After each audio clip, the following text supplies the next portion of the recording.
Përshëndetje nderuar teleshikues të Making of, ja ku jemi sërish në këtë puntat të radhës ku ne nuk heqim dorë nga prapa skenat e filmave.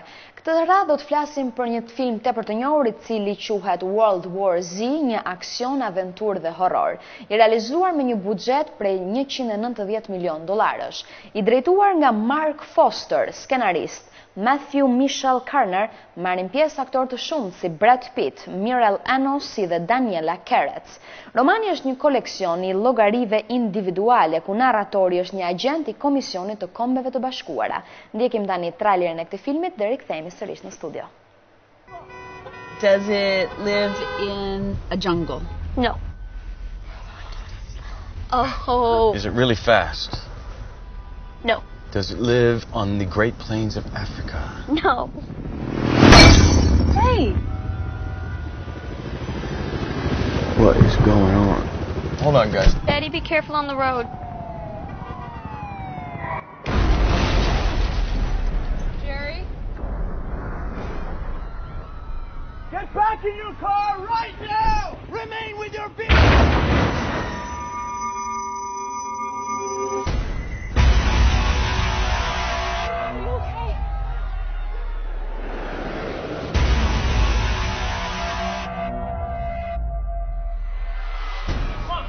Getting out of here.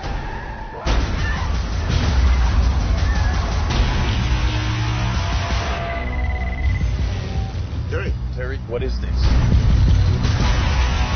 It's the same worldwide. Is anyone doing better than we are? We don't know.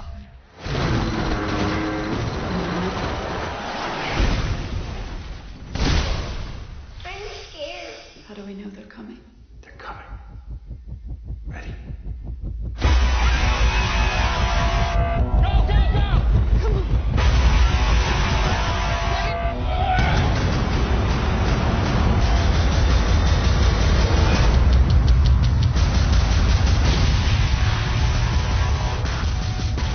I need you to help him. You're asking me to leave my family. I'm not gonna force you. Don't pretend you're not well suited for the job. Baby. Tell the kids I'm coming back.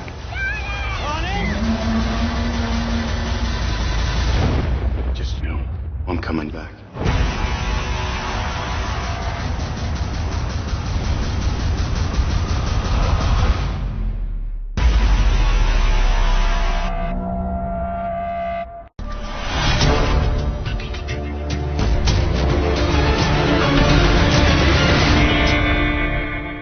Ju sapo ndoqët dhe trailerin e këtij filmit, flasim tani në mënyrë të përmbledhur disi për historinë e këtij filmit, ku flet për jetën e një hishetuesi të Kombeve të Bashkuar i cili quhej Lane Gary dhe familjen e tij. Papritmas botash është rënuar nga një infeksion misterioz, Lane është i bindur për të shkuar në një mision për të hetuar këtë sëmundje.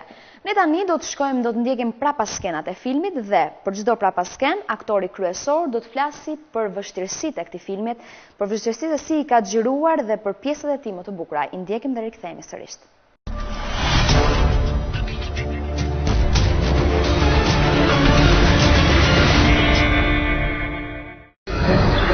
Health organization has been tracking the recent outbreak of rabies that began in Taiwan and has now been reported in over 12 countries, responding to allegations he hasn't done enough to I think the opening sequence where the zombies first strike is so scary to us because we're reading in the news about emerging diseases. For example, there are viruses emerging from Saudi Arabia or from China where we've never really seen these particular viruses before, and we don't really understand how they work. And people are getting sick and people are dying, and you don't know what you should be doing because these viruses can spread as quickly as the zombies spread. I mean, if someone is sick and gets on a plane, they can be in another country, on another continent in a matter of hours. That's how real viruses spread around the world. And so these zombies are spreading kind of like viruses do, and it's very scary.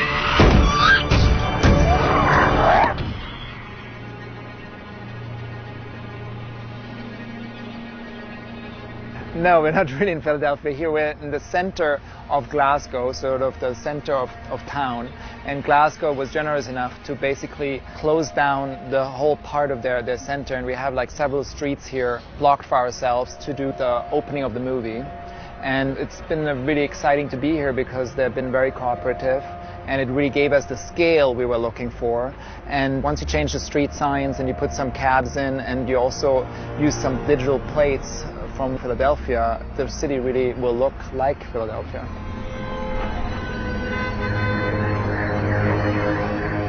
Glasgow was kind of an unbelievable discovery as Philadelphia, and largely unfilmed in, so they received us very generously and kind of let us take them over for 2 weeks.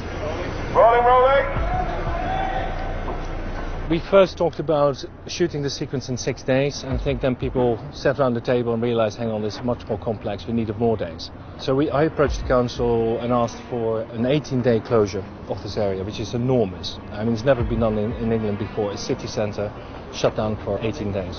So background, you start running, you start your further off, there's going to be a camera there looking at you. Simon Crane has been in charge of the second unit direction, and he's got a terrific team around him as well. I think this is actually Mark had a real big passion, for the whole project, and it was really what he wanted to bring was scale. We wanted to do as much practically as possible, but to give a huge scale to the film, and which we're doing.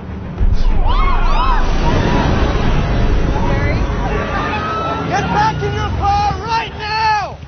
In the opening sequence, we have a truck that does some damage to Main High Street. We've done a lot of stunts where we had a big, like a snow plow mounted on the front of the garbage truck. So as the truck's driving through, you get cars literally flipping around all over the place. One of the things we're trying to do is give it a very documentary kind of style. But on this one, we really want to tie Brad and his family into the action.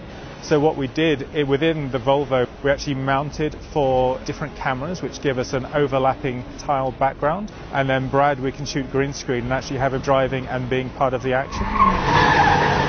Brad is a great driver, great mover, great fighter. He'd do it all if he could. And, we try and give him as much as we can, because with him doing it, it's great screen value and it looks fantastic.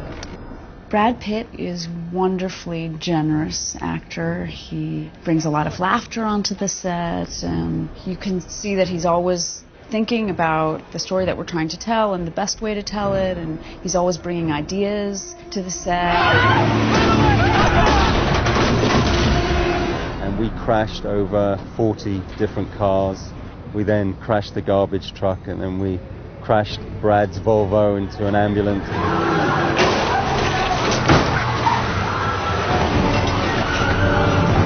We've had 150 cars, of which we have crashed, I think, about 80% of them. I think half of the cars have come from America in containers, shipped in, and then they're, of course, not legally allowed to drive on the road. So they all had to be on transporters, getting them into the square, into our enclosure zone.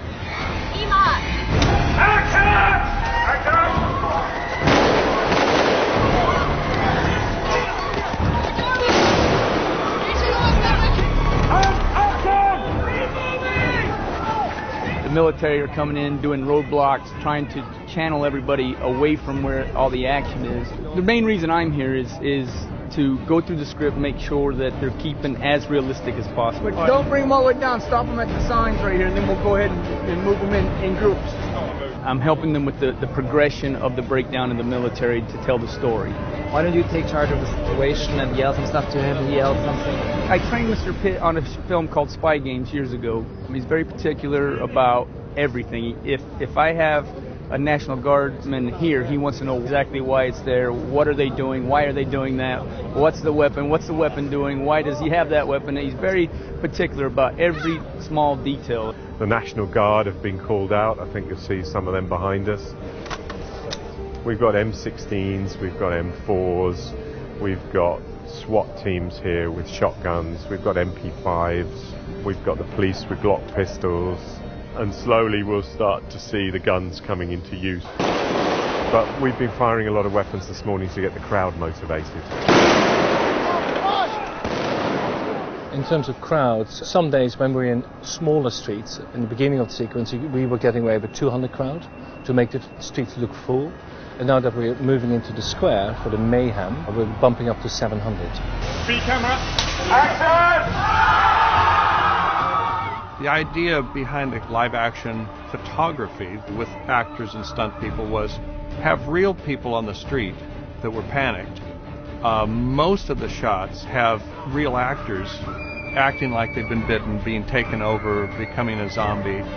Then we intermingled with that certain shots where it was a CG character or a CG herd running across, because now this entire city is being engulfed, starting with a bite and a bite and a bite. Suddenly, you don't know who do you trust. You better just move, because it's nothing but this driving wave of zombies that's coming at you, and it's a mix of computer graphics animation, animated characters, as well as great performance. Come on, let's go! The insane things that are going on around them.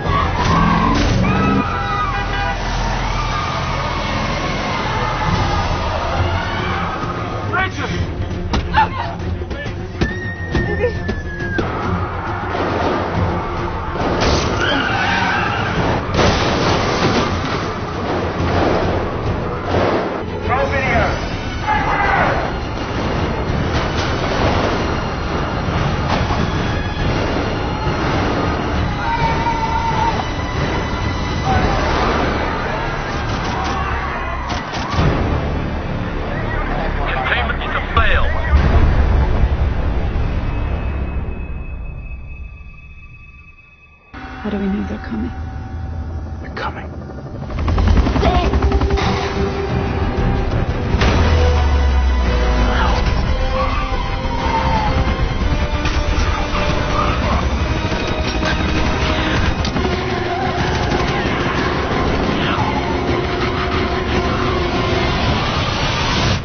Each and every one of these people are here because they serve a purpose.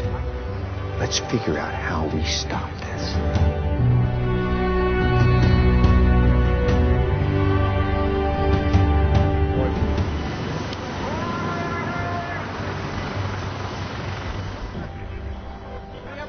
Good to see you, my friend. Is this worldwide? Is anyone doing better than we are? Eddie! You all read the same email I did. They said zombies.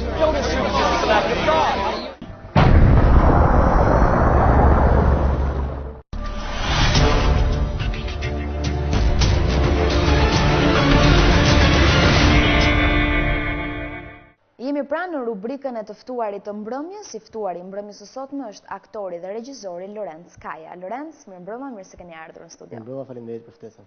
Dua të rikthehemi paksa në kohë, të flasim pak për fillimet e karrierës tuaj si aktor. Fillimet e karrierës time si aktor janë shumë të hershme.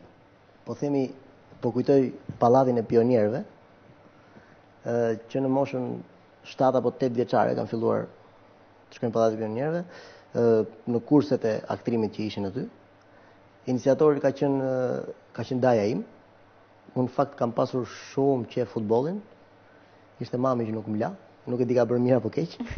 Po në këto momente them se ka bërë mirë.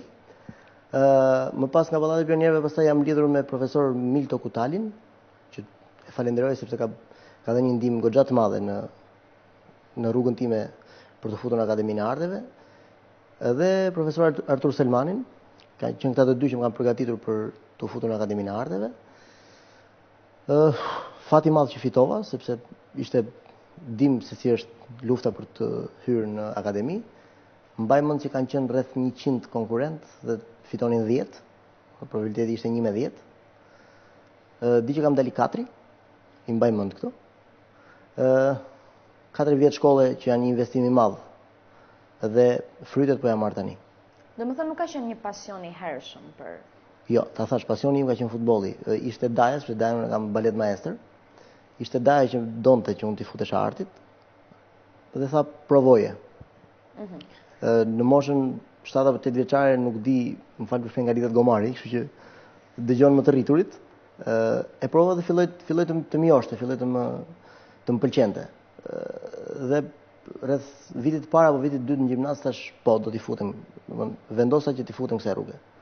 Shfaqja juaj e parë? Shfaqja ime e parë që ka qenë përveç provimeve të shkollës, ka qenë Herkuli me regji të Gent Bejkos, ka qenë një shfaqje shumë e suksesshme, një komedia dell'arte, kemi dhënë rreth 15 apo 20 premiera, ashtu si po bëj krahasimin me 14 vjeç ëndër tani, që ka qenë salla plot. Ajo ka qenë shfaqja ime e parë në mënyrë private, po themi, përveç provimet akademisë dhe diplomës. U rikthyem paksa në kohë, tani flasim për kohën tani për shfaqjen Tremendjen e Ankand, një shfaqje tepër e suksesshme që u rikthye sërish, një shfaqje e cilësuar e cila ka marrë shumë çmime. Është e vërtet, është një bashkëpunim shumë i frytshëm me regjisorin Elma Doresit, që nuk dua ta falenderoj. Do kthehem pak në kohë dhe me Elmën dhe me shfaqjet, pastaj do vim ke Tremendjen e Ankand. Shoj që keni pasur bashkëpunime të shumta me Elmën. Të shumta. Bashkëpunimi i parë me Elmën ka qenë te Gratë në Parlament. Aty filloi bashkëpunimi i parë me Elmën. Një nga komeditë më të bukura. Edhe Gratë në Parlament ka qenë një nga komeditë. Jo për të mburur dhe për të i bërë qefin Elmës apo trupës që punojmë ne, por kanë qenë vërtet shfaqje të suksesshme dhe publiku i kërkon. Mbas Grave në Parlament ne morëm guximin të vëmë Karnavalet e Korçës, një pjesë e njohur nga të gjithë dhe e parë, dhe tham do ta sjellim ndryshe. Të gjithë ata që morën vesh që ne po vëmë Karnavalet e Korçës ishin skeptik. Karnavalet e Korçës tani. E kanë vënë, e kemi parë, në momentin që erdhën dhe panë vënien dhe risin e Elmës, ishte diçka shumë ndryshe. Dhe Karnavalet e Korçës është edhe nominuar ke çmimet kult. Shpresojmë që Elma të marrë çmim, është nominuar Elma si regjisore. Më pas karnavaleve vendosëm çmendurin tjetër që është 14 vjeç ëndër. Edhe kjo një shfaqje goxha e suksesshme, po them 32 shfaqje me sallë të mbushur plot. Nga që këto shfaqje janë tepër të dëgjuara nga publiku shqiptar dhe mendoj se nuk kanë shumë interes për të ardhur. Pra këtu, domethënë ne luajtëm me riskun. Këtu qëndron. Ne luajtëm me riskun. Tham të rikthejmë ato gjërat e vjetra në thonjza, por të rikthejmë ndryshe. 14 vjeç ëndër nuk ka lidhje fare me filmin. Ju e keni parë vetë, nuk ka lidhje me filmin dhe kjo ishte ajo që publiku filloi, ka pasur nga ata që kanë ardhur 3-4 herë të shohin 14 vjeç ëndër. Dhe tani që nisi sezoni i ri i Metropolit, kanë filluar të kërkojnë dhe ne do ta rikthejmë se s'bën. Pas 14 vjeç ëndër, 14 vjeç ëndër ka marrë pjesë dhe në festivale, të cilat kemi marrë dhe çmimin si regjia më e mirë, si shfaqja më e mirë. Pas 14 vjeç ëndër ne bëm një projekt privat të shmendur pas parave, po me Elmën. Ishte një projekt që zgjati vetëm 15 shfaqje sepse aq ishte. Dhe pastaj erdhëm tek Tremendjen e Ankand. Me Tremendjen e Ankand ne donim të bënim diçka ndryshe. Ja hym komedive, se të gjitha këto që përmenda ishin komedi. Dhe tham, pse preferoni më shumë komeditë? Sepse këtë preferon publiku. Mjaft halle ka të vit të vuaj edhe një orë gjysmë duke qarë apo nuk e di, domethënë publiku do të ushqehet me diçka ndryshe nga jeta e përditshme. Edhe ku ka më mirë se komedia. Por ne vendosëm t'i japim edhe një komedi të zezë apo një dramë satirike, në mund ta quaj Tremendjen e Ankand, një komedi e zezë. Komedi e zezë e cila e kishim pak me frikë, si do e presi publiku, ne kemi vënë vetëm komedi. Pastaj tham, jo, duhet ta provojmë veten edhe këtu. Dhe realisht, për fat publiku e priti shumë mirë. Shkuam në festivalin e Podujevës, nga i cili dolëm me 3 çmime. Shfaqja më e mirë, regjia më e mirë dhe mori dhe Ferdinand Hysi si pena më e mirë. Çfarë kishte kaq të veçantë kjo shfaqje që u vlerësua me 3 çmime? Mesazhi i veprës është shumë i qartë. Secili duhet fali sa më shumë dashuri sepse nuk ka se çmim tjetër. Janë 3 të çmendur në një çmendim, të cilët Elma i bëri 6. Autori nuk i kishte kështu. Elma vendosi t'i bënte të 6 të çmendur. Ose më saktë se është të çmendur, të smur mendor, se është një term që nuk duhet ta përdorim. Ne i kemi filluar provat e kësaj shfaqje, domethënë platformën e kemi shtruar tek Spitali Psikiatrik. Dhe i pam vetë me sytë tanë sjelljen e tyre, reagimet e tyre dhe më e domosdoshme dhe më e saktë është çfarë bënin ata për njëri tjetrin. Jam i bindur që neve jashtë nuk bëjmë as shumë për njëri tjetrin sa bënin ata atje brenda. Ishte një mesazh shumë i fortë. Dhe në fund kemi një mbyllje shumë të bukur që ne lëm publikun në dilemë, ore jeni ju të smurt mendor apo jemi ne. Këta që janë brenda janë mbyllur në suazën e tyre dhe kanë shumë të vështirë që ti ngranohen me botën jashtë e cila për këta është e çmendur. Fundi është publiku që ka ardhur ka thënë shumë shfaqje bukur, po ju lutem nuk mundemi ta shohim dot më. Domethënë atë shfaqjen e kemi bërë publikun dhe të qaj dhe të qesh. Lorenc, jeni shprehur se në këtë shfaqje ka qenë një nga rolet që ju ka lodhur më shumë. Është shumë e vërtet. Pse? Të futesh në lëkurën e një personazhi, do ta them, të më falin, jo normal, është shumë e vështirë.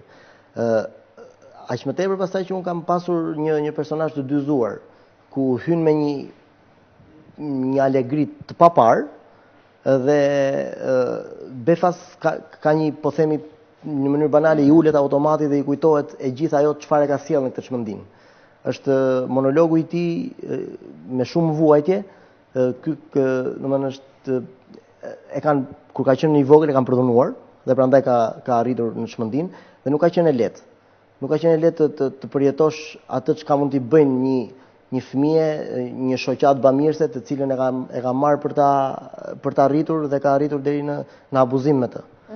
Nga ky aspekt ka qenë shumë i vështirë, por unë mendoj se ja kam arritur, publiku më ka vlerësuar. Siç ka qenë një nga rolet që ju ka lodhur më shumë, dhe një nga rolet që jeni ndjer më mirë, besoj, jeni kënaqur mbas kësaj vepre që publiku. Shiko, aktori për çdo rol që bën mbetet i kënaqur. Qoftë ky në komedi apo në dramë. Ajo që duhet të bëj aktori dhe që unë jam përpjekur dhe nuk e di se ja kam arritur, është që personazhi mos i ngjaj personazhit. Secili të ketë diferencën e vet, të ketë ndryshmëri. Mos jetë i njëjtë, sepse pastaj çupa. Unë njoh Lencin, a mos e Lenci është. Jo, unë nuk dua që publiku të thotë që ky është Lenci. Ky është personazhi. Kjo vepër është shfaqur edhe në Ferizaj, po, në shumë vende të tjera. Ishim në Ferizaj, kemi qenë në Podujev, kemi qenë në Shkup. Në çdo festival ne kemi dalë me çmime, juria na ka vlerësuar, publiku na ka vlerësuar. Vlerësimi më i madh është publiku. Nuk ka rëndësi shkon merr apo s'merr çmime. Ato duartrokitjet e publikut në fund apo në ndërprerjet e monologje, ato janë një satisfaksion shumë i madh. Mbasi është bërë shfaqje në Teatrin Metropol, pse keni kërkuar sërish ta rikthejnë shfaqjen? Jo, s'është puna se kemi kërkuar, ne kemi një kontratë, kemi një projekt i cili nuk është mbyllur. Ne e mbyllëm sezonin me Trimendjen Ankant, kemi dhënë vetëm 7 shfaqje. Kontrata dhe projekti është për 25, kështu që ne do e rikthejmë për të mbyllur kontratën, por dhe për publikun. Por nuk harrojmë 14 vjeç ëndër të cilën publiku po e kërkon edhe ne jemi të detyruar ta rikthejmë. Po gratë në parlament, cila ka qenë tematika e kësaj shfaqjeje? Po ta them me 2 fjalë, si burrat në parlament. Si burrat. Jo, ka pak të ndryshim. Është një pjesë e Aristofanit, e cila trajton problemin e pushtetit. Ku qëndron kjo kleçka e kësaj? Kleçka qëndron dhe guximi i Elmës ishte që personazhet burra i bëri femra, domethënë femrat luheshin nga djemt. Ka qenë pak se vështirë. Të futesh duhet pyesësh ata që kanë luajtur femrat, sepse unë kam luajtur mashkull. Jo, ka qenë vërtet e vështirë, por gjithmonë në komedi aktori kënaqet. Dhe duke u kënaqur, kënaqet edhe vetë publikun. Komedia është shumë e vështirë se drama. Të bësh tjetrin për të qeshur është e vështirë. Për ta bërë për të qarë e bën. E prek në pikat më të dobta dhe po për të bërë për të qeshur tjetrin është shumë e vështirë. Jo, duke qenë se një tematikë e tillë është hera e parë që vjen në teatrin. Gratë në parlament. Po, ishte hera e parë. Madje Elma pati edhe një guxim të madh që nuk e di pse kam parë në shfaqje, futi organin gjenetal të mashkullit në skenë. Shumë veta kanë thënë u egzagerua, u bë, e ka vetë Aristofani, nuk kemi që i bëjmë ne. Autorit nuk i themi do të pse e ke vënë. Ashtu si që solli Elma, artistikisht ishte shumë bukur. Edhe gratë në parlament ishte një nga të shfaqje që më thonë se thyeshin dyert për të hyrë brenda. Sa e vështirë ka qenë kjo përballja e artistëve, të cilët meshkujt kanë bërë rolin e femrave? Sa e vështirë ishte mes tyre? Të futesh në botën e femrës kur je një mashkull është e vështirë. Ashtu sikurse një femër të futet në botën e mashkullit. Por në skenë merr dhe gomarin për burr, kështu që. Po përsa i përket premierës Ëndra në Papafingo. Edhe kjo ka qenë një Ëndra në Papafingo me regji të Erioni Sajt. Edhe ajo ishte. Se deri tani kemi folur vetëm për Me regjit e Elmës, tani... Bashkëpunime do të mëdha me atë kanë qenë. Por, e drejtësh kjo, ka qenë dhe bashkëpunime me Erioni Sajn, Ëndra Papafingo. Ajo ka qenë një që unë fillim e kam marrë me shumë frikë, sepse nuk ishte një pjesë nga një autor i vetëm, nga fillimi deri në fund dhe po procedojmë. Erioni pati guximin dhe bëri një bashkim të disa copsave për ta sjellë në një dhe i vuri të gjithë personazhet në Papafingo. Dhe trajtoi të gjithën këta personazhe kanë secili ka ëndrat e tyre në këtë Papafingo. Nuk mund ta them ishte e vështirë apo e lehtë për ta realizuar, ishte një komedi, publiku e pëlqeu. Po, udhëtimi i një alieni pa vizë? Themi sërish pak. Udhëtimi pa vizë i një alieni me regjin të Ervin Qulit. Në teatrin Aleksandër Mojsiu. Në Durrës. Një bashkëpunim shumë i mirë. Unë e falenderoj Ervinin. Është bashkëpunimi i dytë me Ervinin. Unë kam bashkëpunuar edhe në teatr kombëtar me Ervinin me Hijet e natës. Ka pasur një rol episodik.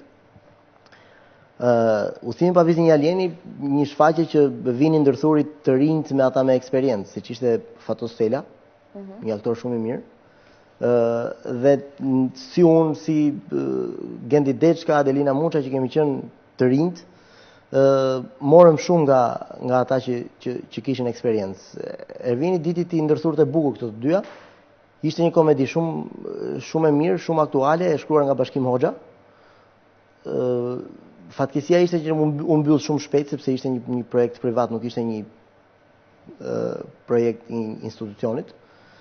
U mbyll shumë shpejt. Pati atë shqetësimin e lëvizjes së lirë së qytetarëve shqiptar. Ajo ka qenë me shqetësimin e kufive. Vjen një alien dhe ai zgjidh çështjen e kufive. Shumë figurative, por shumë domethënëse. Ne me njëri tjetrin nuk kemi për ta zgjidhur kur, vjen dikush që ai është bota, po themi, dhe e zgjidh këtë ngërç. Lorenc, me çfarë po merreni aktualisht? Aktualisht jam regjisor në televizion Albanian Screen prej gati 10 apo 11 vjetësh, shumë i vjetër aty. Presim të fillojmë projektin e ri me Elmën, që ngulmo sa të duash, por nuk kam për ta thënë. Presim të fillojmë projektin e ri, më datë 8 ne nisemi për në Preshev, jemi të ftuar në festivalet e me trimëndit në Ankand. Këto HPRH, do të thot televizioni edhe shfaqjet në teatro.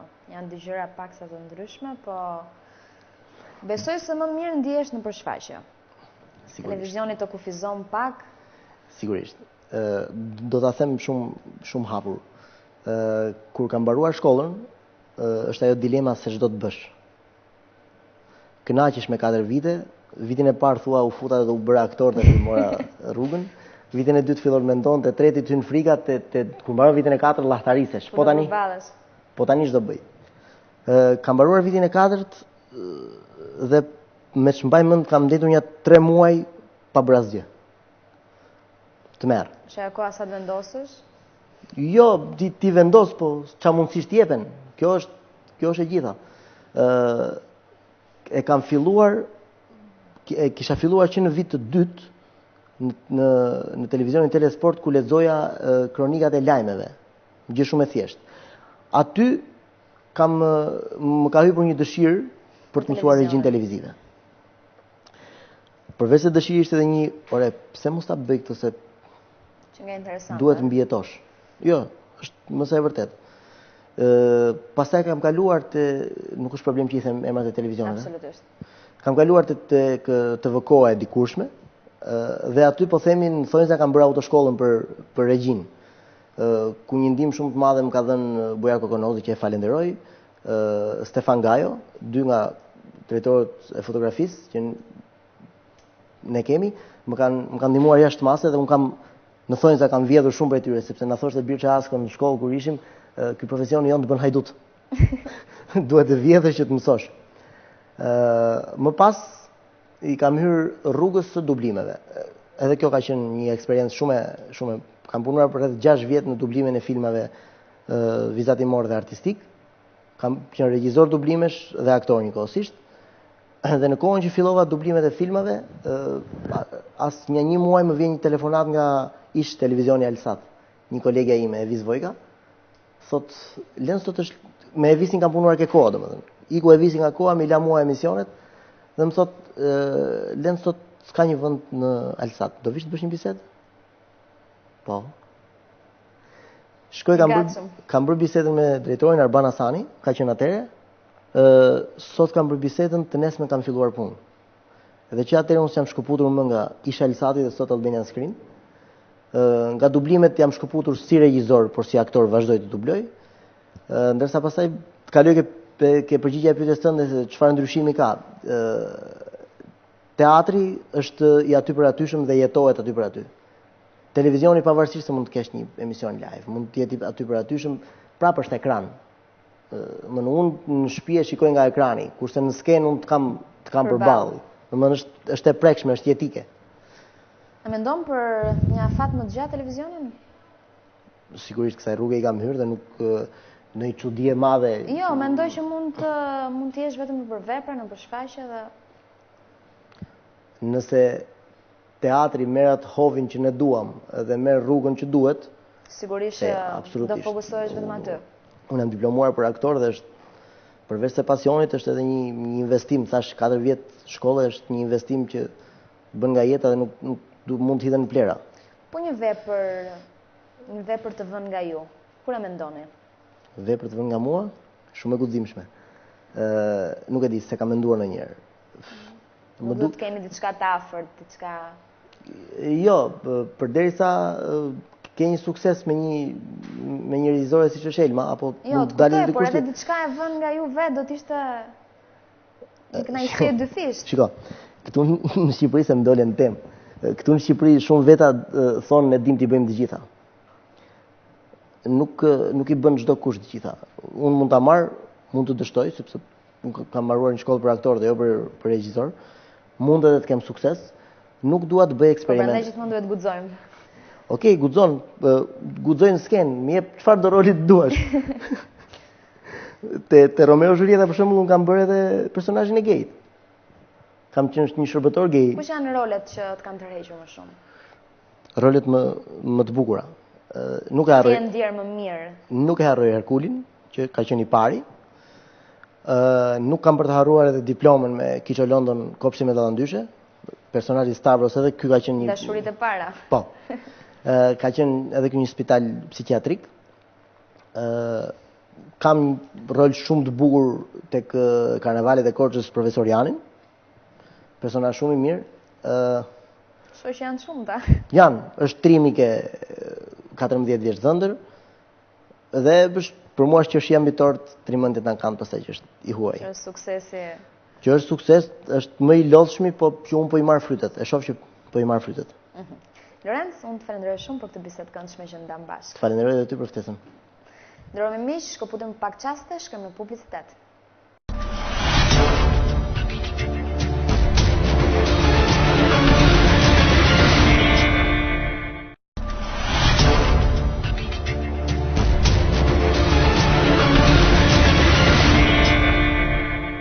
Të nderuar teleshikues, kjo ka qenë gjithçka që kishim përgatitur dhe për këtë puntat të Making of-it. Ne do të jemi sërish së bashku javën e ardhshme në po të njëjtën orë.